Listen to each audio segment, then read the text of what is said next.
Assalamualaikum warahmatullahi wabarakatuh.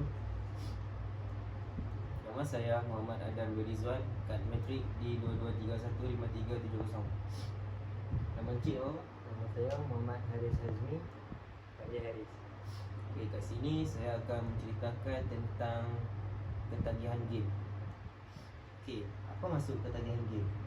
Ketagihan game bagi saya ialah sifat di mana seorang manusia terlampau leka bermain media sosial lah, game semua tu kan.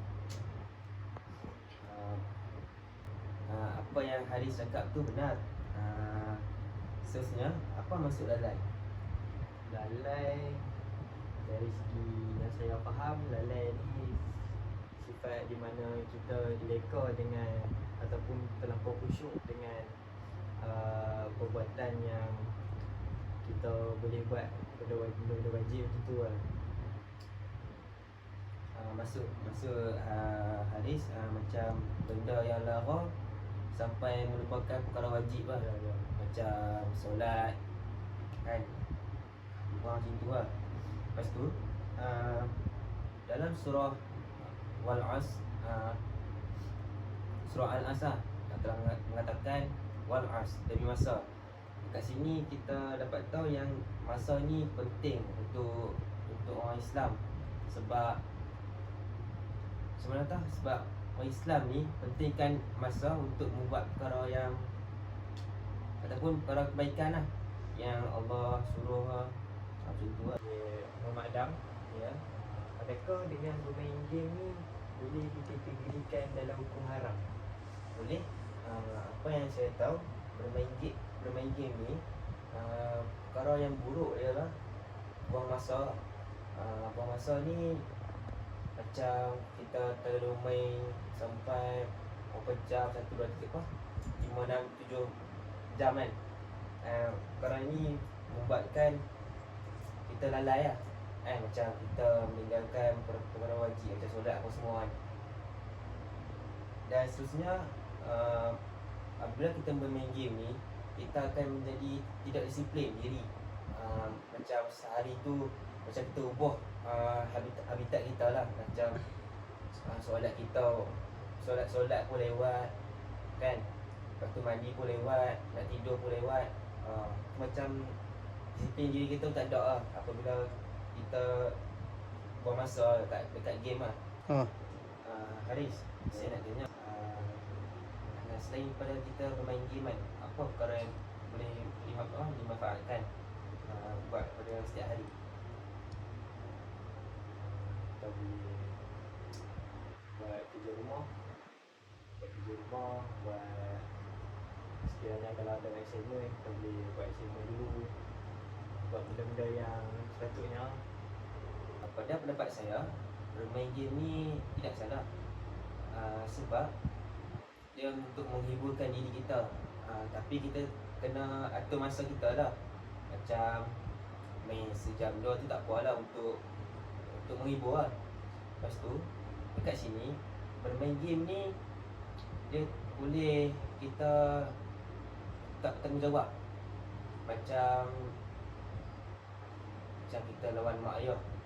Apabila mak ayah kita suruh apa-apalah,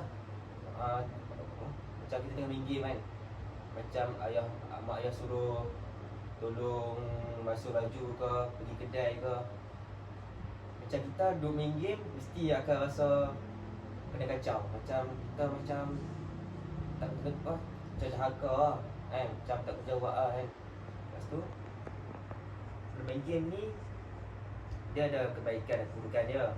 Macam kebaikan dia ni, apabila kita buat part time kan, kita boleh main game lagi online kan, macam dekat Facebook, TikTok, kita boleh dapat dana datang tu. Tapi keburukan dia, dia macam memudaratkan kesihatan kita. Apabila kita main lama, macam tubuh badan kita jadi lemau, bangun lewat, lepas tu tak pergi kelas kan, lepas tu macam tak disiplin lah kan, macam masuk tak ada adab. Sebab apa? Sebab main game bangun lewat kan. Adam, Ya. saya ada soalan. Apa tu? Kalau benar lah bermain game itu haram, ada tak hujah baca ataupun hadis ke? Ada. Dalam menurut Syekh Wahbah Zuhaili dalam Fatwa Al-Mu'asyarah mengatakan, bila di depan komputer sampai menyebabkan terbengkalainya solat fardu subuh dan lainnya, maka diharamkan. Dekat sini mengatakan hadis ini mengatakan apabila kita tinggal solat subuh dan lain-lainnya, maka haramlah. Macam apabila kita solat, contoh solat tak cukup, satu solat dia macam tak sempurna sehari kita tu. Orang pernah mengatakan bahawa apabila kita bina rumah tapi tak ada tiang, maka roboh lah, macam sia-sia lah perkara seharian kita. Macam tu lah solat. Apabila kita tak solat, musnah lah seharian kita tu. Haris, kamu tahu tak ayat 5 perkara? Tahu? Tak tahu? Okey, kat sini saya boleh menerangkan lah. Okey, ingat 5 perkara sebelum 5 perkara. Macam kaya miskin, sihat sakit, muda tua, lapang sempit dan hidup mati. Maksudnya, waktu sihatmu sebelum datang waktu sakitmu, masa kayamu sebelum datang masa kefakiranmu, masa luangmu sebelum datang masa sibukmu, hidupmu sebelum datang kematianmu.